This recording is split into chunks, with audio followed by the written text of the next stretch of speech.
Jim LeMunyon was born in Atlantic City and said to him, the jitney, because I said, Randall talks about the jitney service, and he said, oh, he had friends when he was growing up. But anyway, the last 30 years, Jim has lived in Virginia. He worked in the Bush administration as a Deputy Assistant Secretary of Commerce. He managed the Export Administration and within 4 years reduced the size of the agency's budget while making the agency more effective.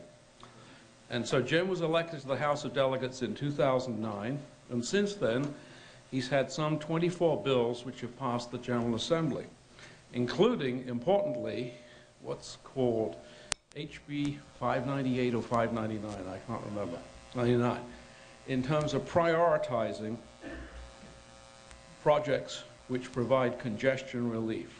And so this is Jim LeMunyon, so welcome Jim LeMunyon.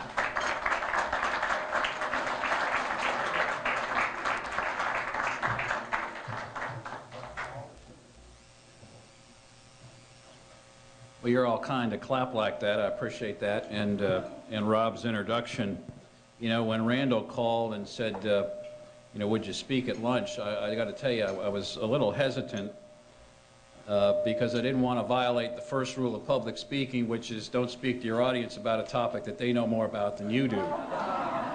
So he said, well, that's easy. We'll just change the topic a little bit. So we did. But I want to just say a few words about where we are in Virginia generally on something that Virginia, I'm told, is good at, and that's public-private partnerships in transportation. Talk a little bit about the bill that Rob referenced, House Bill 599, and for those of you who I envy, who have the luxury of thinking about public policy more than those of us in public office, because much as I like the thinking part, I have to do a few other things. If you don't know, Rob didn't mention it, I'm on the ballot in Virginia 8 days from now. So I'm going to give you the perspective from what I hear about tolls and congestion and things, not just from what goes on in Richmond, but from the people who answer the doors when I knock as recently as 5 o'clock yesterday afternoon, and what they say and the blowback, as the case may be. But also want to thank Cato for the work that it does, and for all of you for the ideas that those of us in public office can put in motion. And I want to what I'll do is tell you about how some of this is working in the real world from the eyes of people who pay the taxes, sitting on the roads, ride the rail, the bus, as the case may be. As you probably know, as I mentioned, Virginia is generally regarded as having one of the most robust public-private partnership statutes in transportation. It goes back to 1995. I'm not an expert in that statute. I've learned a lot actually in the last 2 years because of some things that we've been doing. Our Secretary of Transportation's office has a special office just for public-private partnerships. A fellow named Tony Kim runs that. If you're interested in what Virginia's doing, Tony's the guy to talk to. If you get on their website, you'll see that there are 22 projects in the so-called pipeline. That doesn't mean they're all going to turn into something someday, but with Sean Connaughton as Transportation Secretary, Bob McDonnell as Governor, there's been a real emphasis to reach out to companies that can put together these kinds of projects, come up with proposals, and that's really the purpose of that office, which is why I think you're seeing some things happen. We talk a little bit about the politics of tolling, because although tolls are not the only way public-private partnerships are funded and the private money gets paid back, it's a principal way, and I think we're in the process. I'll just talk to you about some things that are in track, things that are happening now, some working better than others, but maybe some early lessons that we're learning in this process. One of the projects that we've completed less than a year ago, I don't know if those of you from out of town have been out on the Beltway, is our Hot Lanes project. So it goes up the west side of the Beltway. Motorists have a choice to take the toll lane or stay in the freebie lane. And the early returns on this from the standpoint of the tax-paying, motoring, toll-paying public are 2 thumbs up. This is really working well. And I got to tell you, as an elected official, I didn't say I had my doubts, but I had my concerns, because I know if they're unhappy, they're going to call me They're not going to call Transurban or somebody else in Richmond or whatever. I haven't had any calls on this, and talking to people door to door, they say, you know, I take this road, even though the district I represent is 10 or 20 miles west of the Beltway, western Fairfax and eastern Loudoun County. This seems to work. Well, why is it working? And I think there's a couple of points that we can identify that might give us a couple frames or points of reference for other kinds of projects. First, there's an immediate benefit to the toll payer. Okay, they're going faster down the road, they're getting from point A to point B, and whatever they're paying, they think it's worth it. Or if it's not, they won't do that again next time, they'll take the free lane. Second thing, of course, is you have a choice.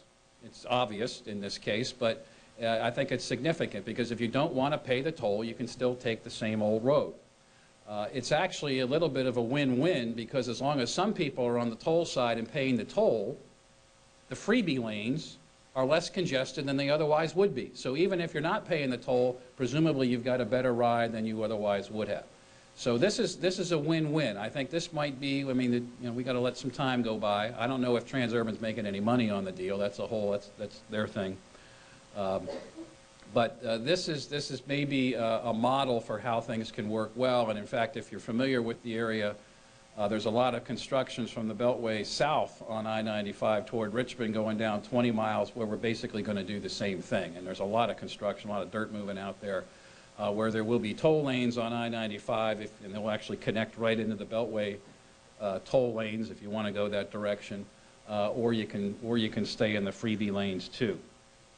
A couple things that we looked at and are in progress that maybe are more controversial, and let's maybe talk a little bit about some of the reasons why. We had a transportation bill in Virginia that some of you might have heard about that passed earlier this year. One of the proposals in it from the governor was to put a toll plaza on I-95 on the North Carolina border. And the thought was, well, we need some money to pay to maintain this road, and we've done some analysis, and we think most of the people on the road are not from Virginia. So what we're really going to do is tax all the out-of-state, toll all the out-of-state people. We'll talk about that in a minute. We'll talk about that. Yeah, that's actually an issue that's before the Virginia Supreme Court this week. But we want to toll these people. We'll collect the money from the out-of-staters, and the Virginia folks just go along with it. Well, there was quite a bit of backlash from the Virginia side of this because, A, there was no benefit. Okay, people are saying, I'm already paying taxes, maintain the road. Okay, there was no more capacity being built. There's nothing special about the drive. And if you didn't want to take 95, there really wasn't an alternative to get to Raleigh or wherever you were headed south, to the beach or wherever you were going. So that idea was scrapped by the legislature. We've got another one now down in the Hampton Roads area, and this is a public-private partnership, not just a state-sponsored toll, where they want to build a new tunnel. There's a lot of water down there if you've never been down there. There's already, I think, 3 tunnels. They want to build a 4th, and they want to build a 4th by putting a toll on 2 existing tunnels that have been around for at least 40, 50 years. This is down in the Norfolk, Portsmouth area. And the idea is to put a toll on the existing tunnels, use that to maintain them, no additional capacity, but to maintain them, and charge more than it costs to maintain them, and we'll take the surplus and build this new tunnel. When it's done, it'll be tolled too.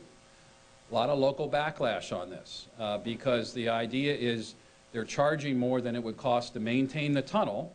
This is a VDOT deal with a private entity, okay? And in the view of some, this looks like a tax because the people in the existing tunnel who are going for free today now have to not only pay, but pay more than it costs to maintain the tunnel because we're going to build another one. This was heard in circuit court down in Portsmouth, I guess earlier in the year, and the people on the side of not wanting to pay the toll won. Okay, it was heard in the Virginia Supreme Court last month, and I think a decision is actually due maybe as early as the end of this week on this question. And the question is a toll in excess of the benefit that you get, even for maintenance, a tax? Because in Virginia, of course, it's only the legislature that can impose a tax. The Department of Transportation cannot create taxes. So is it a tax or is it a toll? Or is it a user fee? And we'll see what the court says, but whatever the court says, that's not going to solve the political problem down in Hampton Roads. Whatever the court says, there's going to be legislation introduced to undo whatever the court says, it'll be from one side or the other, whichever one's left unhappy. A couple other tolling experiences we have ongoing right now in Virginia, and these are not really public-private partnerships, but again, from the standpoint of the tax-paying, toll-paying, motoring, traveling public, they don't look at the hot lanes and say, you know, that's a public-private partnership. And that other one there, that's not, but that's still a toll. It's just all toll, you know. And so we have a couple other experiences that I think are also illustrate, in my mind, how not to do these things, but for a couple of different reasons. Those of you familiar with Dulles Airport know that we have a road out to the airport. If you're going to the airport or coming, it's free. And the roads on the side are tolled. It's kind of been that way since it's been there as long as the airport, which is close to, or I guess, 50 years now. It's all fine and dandy. And then a few years ago, a decision was made to extend Metro Rail, the Washington Metro system, to the airport a little bit beyond. If you've been out there, you see it's actually constructed to Reston. Phase 2 will take it to Loudoun County. And in order to make all this work and kind of stir it all into a soup that was going to actually do something, the airport decided it would build the train, and then when it's done, then Metro will operate the train. So the airport then is responsible for financing the construction of the train, not the Metro system in Washington. So, well, we can go to the federal government, we can go to the state government, we can go borrow money, and how is this all going to get paid back? Well, one of the revenue sources, which was originally only supposed to be little, and now has become bigger, is we're just jack up the tolls on that toll road that we own, and we'll not only pay to maintain it, which costs about $1 a trip. We have a little under 100 million trips on that road every year. The toll, Rob knows what the toll, I don't ride that road anymore, but it's like it's $2.75. Yeah, okay. So $1.75 of that toll now is going to pay bonds that have already been issued and money owed on by the airport authority, and it's all backloaded. So if you look, and these charts are actually, if you want to read 400 pages of fine print, you can get to them. But the toll will go up considerably, and there's really no control. There's no accountability to anybody who's elected to anything in this process, but B, even if there was, they wouldn't really have a whole lot of say in the matter. The airport authority's got to pay its bondholders, and the toll's going to be whatever it costs to do that.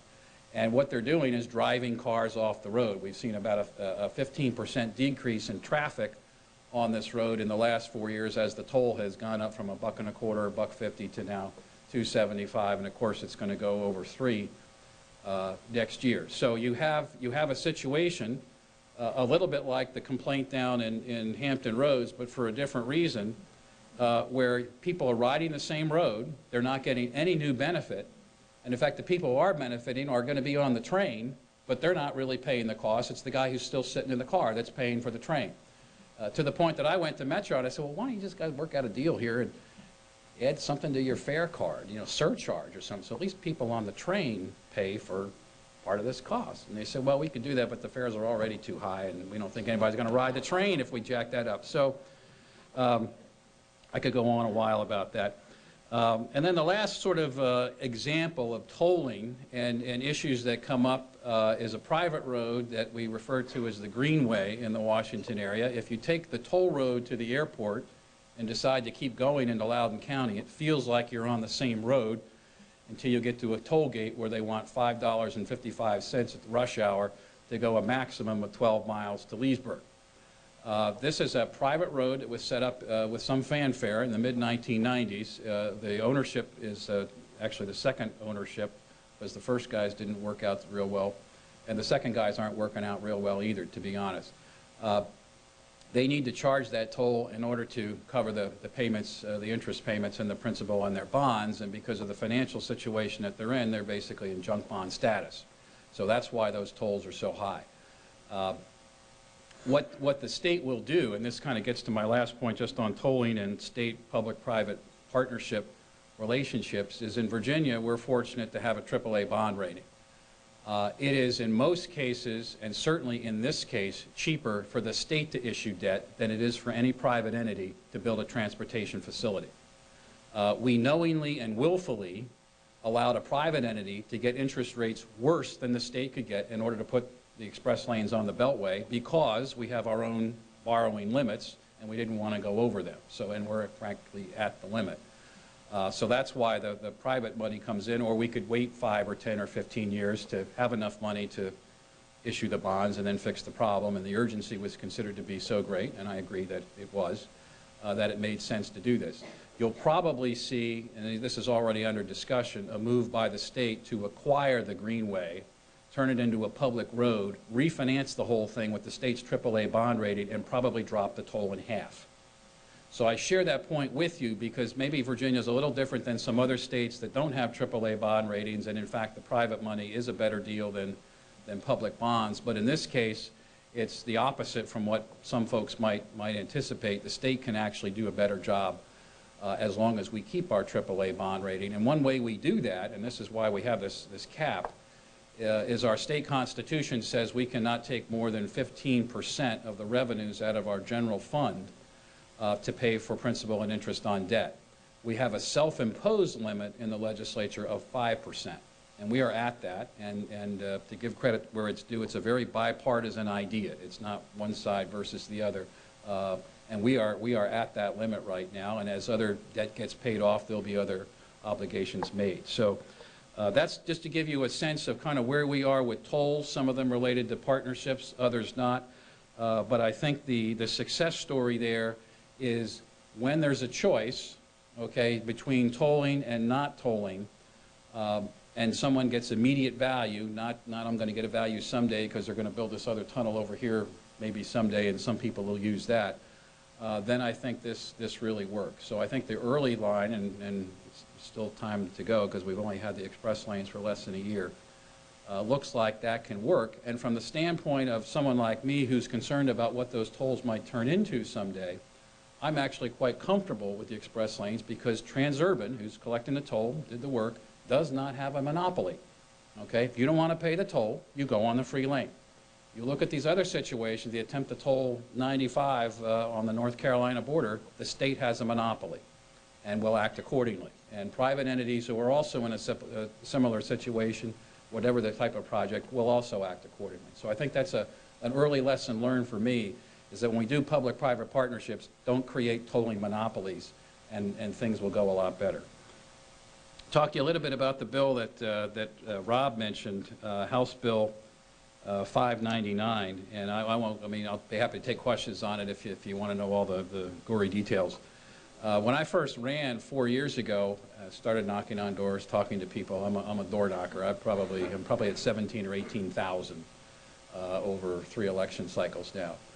And what we discovered is that there actually was, contrary to what some were saying, transportation money in Virginia.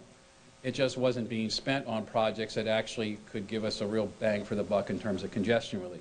Well, I thought this was pretty straightforward. A lot of people thought this was a novel idea. I went so far as putting a couple lines on the back of my campaign palm card in 2009 saying transportation money focused on projects that give us biggest bang for the buck congestion relief. Got elected, put in a bill. Do this. The bill gets killed, okay, in the 2010 session. Who kills it? The bureaucrats in Fairfax County who don't want to be bossed around by the state to say, you've got to spend this on things that really merit the money, as opposed to your background deals for all the local officials that you represent. Put it again in 11. Same people came down and killed it. So I think, okay, I got to get smart this time. They're all mostly Democrats, so I'm going to get myself a Democrat in the Senate who I think can handle this bill, and he's just going to tell them, you know, what it's going to be. And so we did, and in 2012, this bill became law, not without the usual compromises, massages, and a few grumpy people in the meantime, but became law and applied to money spent by the state through the Commonwealth Transportation Board in Northern Virginia. Northern Virginia is known in state code as Planning District 8, so it's really the 51st state for some of us. It's called Planning District 8. But it's very well defined among the localities, 9 or 10 of them in Northern Virginia. We had no idea when we passed that bill that there would be a major transportation tax and funding bill in 2013. Just was not in our minds. So we put the bill became law, became effective as most bills do in Virginia, July 1st of that year. And it really charged VDOT to come up with a system for objectively rating transportation projects, road, rail, other kinds of mass transit, based on the congestion reduction benefit. We tried not to micromanage them. In fact, we had VDOT. It was a day on a conference call in my office in Richmond where I said, okay, I think this actually might pass this time. Do you guys have any problems with the language? Because you're going to be stuck with doing this. And so we, edited it a little bit. Became law, and they've had the obligation now for a year and a half, going on 2 years next year, to set up a system to do this. They've issued a contract. They have it's about $3 million. They brought in people from the Texas Transportation Institute, elsewhere in the United States, who have some expertise in this area. So this isn't just something we're cooking up in Northern Virginia. And to their credit, I think some politically savvy career public servants in the Department of Transportation knew, based on the legislative history, that they were going to be facing some opposition with this. So they actually went around the country, got a contractor who's done this before, and have some experts that can speak to why this makes sense and point to other experiences in the United States. So this is, in calendar 14, they will be scoring projects based on some system they're still developing in terms of which projects get scored and which ones don't. But in the context of the transportation tax bill that we passed this year, we had bills come through the House and the Senate back in February. To the disappointment of some, I voted against the House version. Well, it was the Speaker who was not happy. And he came over and said, well, okay, what's going on? And I said, there's no money set aside for Northern Virginia. No one, true or not, no one in Northern Virginia trusts a system where we're paying a lot of tax, it goes to Richmond, never comes back. Okay, that's called political suicide, to vote for that. He goes, well, if you and your seatmate here want to draft the Northern Virginia part and make it work, go ahead. I'll back you.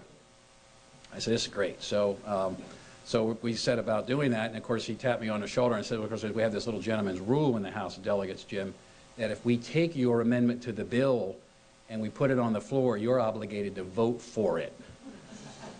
Okay, and that's actually, it is true, that is a rule we have, and frankly, it makes sense. If I had a bill on one thing or another and someone came over and said, I want to amend your bill, Jim, but I'm not going to vote for it anyway, even if you take my amendment, I'd say, get out of here. So that was the deal. We ended up funding a group that had been established in law at least a dozen years ago, the Northern Virginia Transportation Authority. Wasn't my pick. I wanted to keep the money in a special bucket for Northern Virginia for the state board to spend. But be that as it may, it turned out that way. The most important part of that bill is we tied the money explicitly back to the 2012 legislation, House Bill 599. And we said for the regional money, which was 70% of what's in the bucket, you shall not spend this money on any project that is not rated. We're not telling you have to pick the highest rated project. We're not telling you how to do the rating. That's VDOT's job. They're already doing that. But the other thing it does is it ties the state transportation agency, VDOT, to the local board, which consists mostly of local government officials, so they have to work together. And the reports, I've talked to them over the course of the summer. This remains to be seen whether local government officials can think and act regionally.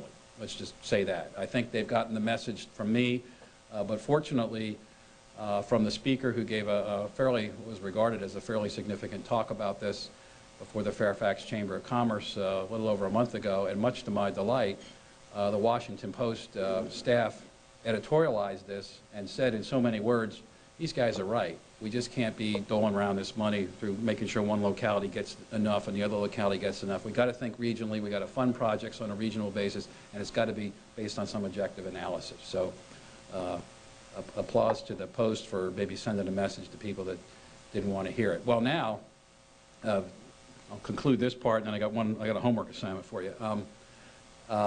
I talked to the VDOT guys last week. I said, okay, we haven't talked in 6 weeks. How's this all going? How are you working with the local transportation officials? And they said, well, it's actually improved a little bit. They were not happy initially. I said, well, yeah, I know. They were down in Richmond trying to kill it, and they didn't. And they said, well, here's the thing. The way you wrote the bill is, in 2012, is we have to rate at least 24 projects, and we think we could maybe get 30 done over a course of a year or two. And so we've been off on our merry little way trying to plan for that. And then you said that these guys couldn't fund any projects that weren't rated. So they've come to us now and they've said, you have to rate all the projects that we want rated. And so they're sort of buying into this now. We have to have our projects rated so that we can get them funded. Clever how that works, isn't it? So we'll see how this goes along. We gave them a pass in the first fiscal year to say you could spend the money without having projects rated because the system to do that wasn't set up yet. So fair enough. And they all went off, if you're familiar with some of the details, and spending on a whole bunch of stupid stuff, mostly. But that's not going to continue to happen.